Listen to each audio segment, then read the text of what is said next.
وزیر اعلیٰ پنجاب مریم نواز شریف نے پنجاب بھر میں تجاوزات کے خاتمے کے لیے ایک ہفتے کا ہدف دے دیا ہے اور ڈپٹی کمشنرز کو کرپشن کے خلاف کریک ڈاؤن اور نیا نظام ڈیزائن کرنے کا ٹارگٹ بھی دے دیا۔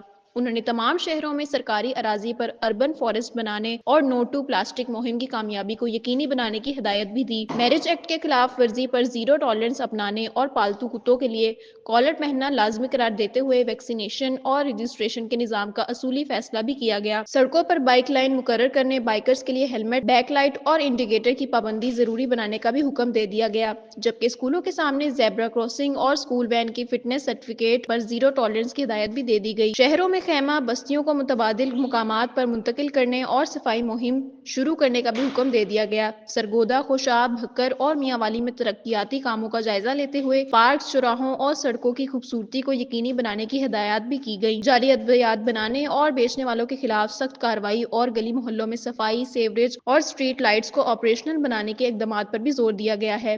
قبضہ مافیا کے خلاف سخت ایکشن اور ہر شہر میں واٹر فلٹریشن پلانٹس کو فعال کرنے کی ہدایات بھی دی گئی۔ عوامی شکایات پر فوری ایکشن لینے اور گورننس میں ایکسیلنس دکھانے کی تاکید بھی کی گئی۔